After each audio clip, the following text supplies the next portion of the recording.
యువతకు ఇచ్చిన మాట ప్రకారంగా 16,347 మెగా డిఎస్సి నిర్వహించడం జరిగింది. ఇవాళ ప్రతి ఏటా కూడా ఈ మెగా డిఎస్సి నిర్వహించి ఉపాధ్యాయులతో విద్యారంగాన్ని దేశంలోనూ తొలి స్థానంలో నిలబెట్టాలనేది ప్రభుత్వం యొక్క ఆకాంక్ష. ప్రభుత్వ విద్యలో విద్యా ప్రమాణాలు మెరుగుపరిచేందుకు గాను 14 నెలలుగా నారా లోకేష్ బాబు సమర్థవంతంగా సంస్కరణలు అమలు చేస్తూ విద్యా విధానంలో వెలుగులు తీసుకొస్తా ఉన్నారు.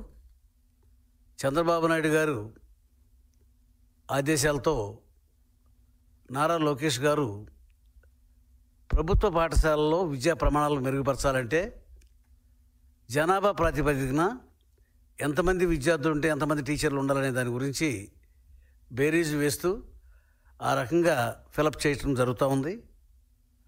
గత జగన్మోహన్ రెడ్డి పరిపాలనలో మెగా డిఎస్సి పోస్టులు నిర్వహిస్తారని చెప్పి ప్రజలకు హామీ ఇచ్చి ఒక్క పోస్టు కూడా ఫిలప్ చేయకుండా తన 5 సంవత్సరాల పరిపాలనలో డిఎస్సిని నిర్లక్ష్యం చేసి విద్యా ప్రమాణాలు పూర్తిగా పడిపోయేలాగా రాష్ట్రంలో ప్రభుత్వ పాఠశాలలో చదవాలంటే కూడా మరి విద్యార్థులకి సరైన టీచర్లు లేరు అనే ఒక భావన కలిగి విద్యా ప్రమాణాలు కూడా తగ్గిపోయినాయి.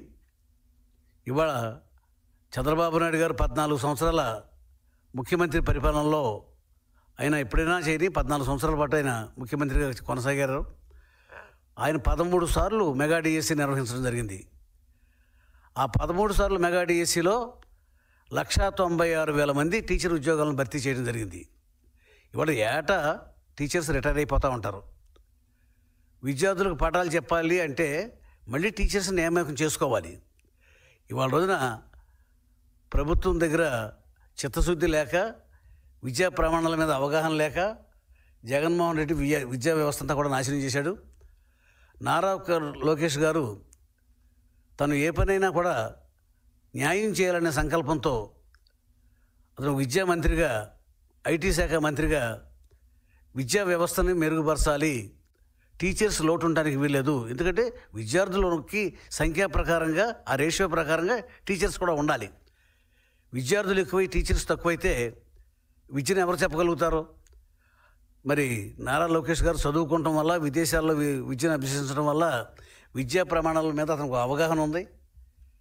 ఆయన వ్యవస్థను మెరుగుపరుచుకుంటూ వస్తున్నాడు.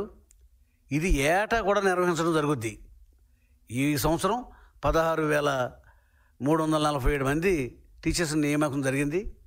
ఇట్లా ప్రతి సంవత్సరం కూడా నియామకాలు జరుగుతూ ఉంటాయి. ఇంకా 80,000 మందిని భర్తీ చేసుకోవాల్సిన అవసరం ఉంది.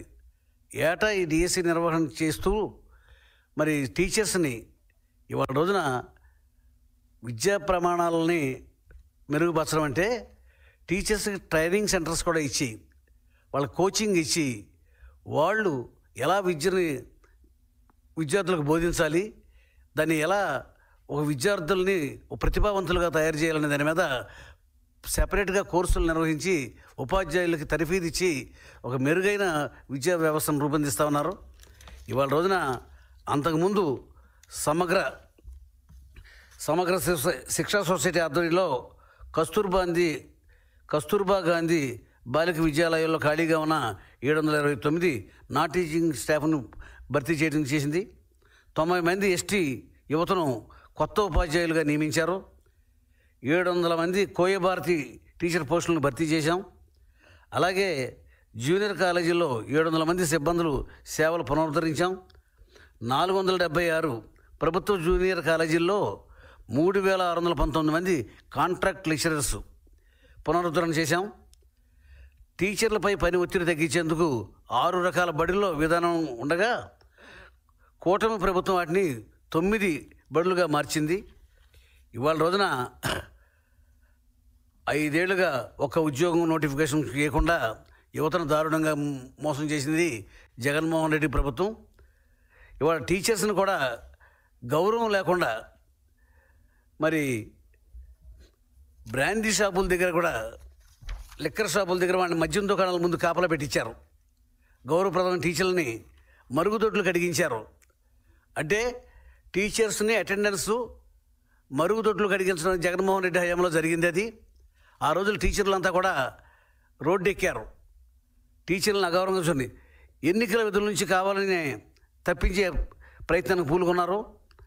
మరి వాళ్ళ రోజున మధ్యాహ్నం భోజన పథకం, మరి నాడు నేడు పనులు బాధ్యతలను అప్పగించారు.